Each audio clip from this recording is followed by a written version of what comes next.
Okey, Mendeley ni juga kita boleh gunakan ia sebagai library, tempat kita simpan bahan kita. Dan macam saya buat siap macam collection kita ni kan, maksudnya kita buat folder. Contohnya ni folder-folder yang saya buat daripada master ada lagi, masih ada lagi. Lepas tu untuk PhD saya, ini folder saya. Okey, dalam folder PhD ni ada banyak pula sub-sub. Okey, sub-sub yang saya simpan rujukan saya lah, artikel saya macam ni kita nak buat ni folder macam ni. Okey, kita tekan klik ni. Okey, new sub selection. Okey, kat sini dah keluar. Kita letaklah contohnya bab 2. Okey, lepas tu tanda right, klik right.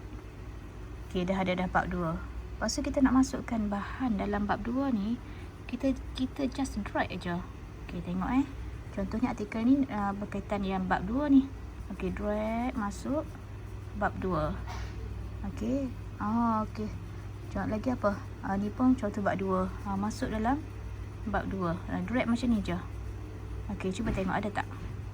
Okay, tengok dah ada kan. Senang sangat-sangat. Okey. Okey, ini semua reference yang ada. Okey, semua reference. Ini recently add. Kalau yang baru masuk, dia akan duduk sini. Okey, walaupun kita artikel ni tadi kan kita masuk dalam bab 2 kan, tapi dalam ni recently tetap add tetap ada, dan dalam AI reference pun tetap ada. Okey, dan saya baca artikel pun melalui Mendeley saya tak baca kat luar. Okey, contohnya saya nak baca artikel berkaitan dengan ini. Yang ni tak ada artikel. Yang ni saya masuk secara manual sebab saya tak jumpa tesis dia, tapi saya nak rujuk, saya dah tengok secara hard copy. Okey, jadi saya masukkan dia punya ni, boleh saya ajar macam mana. Contohnya kita klik ke sini, add reference. Okey, yang ni import file. Kalau file tu ada, kita import. Okey, bagi yang file tak ada tapi file macam buku kan, hard copy buku. Jadi macam ni kita nak masuk reference sebab kita nak letak dalam tesis kita kan. Okey, jadi kita pun ambil add reference manually. Okey, add reference manually ni apa dia? Buku. Biasa buku lah kan. Okey, title letak apa dia, siapa author, siapa year, bila, semua ni add entry. Terus ada. Bila ada, tengok macam ni kan. Sebab tak ada yang soft copy, saya masukkan benda ni sebab saya nak cite dia. Okey, kalau nak baca dalam ni senang je. Okey, ni kan read. Okey, terus keluar. Nak copy paste pun senang. Saya suka baca dalam ni. Contoh saya highlight je, highlight. Okey, kalau kita nak highlight pun boleh. Kita nak nampak kan. Okey, lepas tu kalau kita nak copy satu ayat ni kan, just copy, letak tesis kita. Senang sangat-sangat. Contohnya copy. Okey, mana tesis saya tadi? Okey, letak tesis kan. Okey. Okey,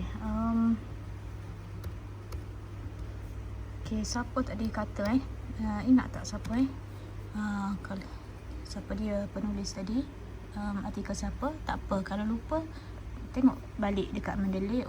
Artikel ni. Okey, copy. Okey, kita pun paste kat sini. Ni pun artikel yang kita baca tadi kan, yang kita cite. Kita pun cite yang kita copy tadi. Dah keluar sini. Ni kotak macam ni macam nak buat ni kan, macam nak buat ni. Macam ni. Tak nak macam ni. Okey, jadi kita kat sini desktop ni, kita tekan sini. Tekan sini dah tak ada. Kita boleh type macam biasa. Rujukan dah ada kat bawah ni, rujukan. Sebab saya dah buat, dah ada. Kalau bagi yang tak ada rujukan, awak klik, you all boleh klik kat sini. Ni kalau saya update bibliografi lah sebab saya dah ada ni kan. Kalau belum ada, dia tulis insert bibliografi. Macam itulah. Lepas tu dia automatic keluar ni. Senang sahaja guna Mendeley.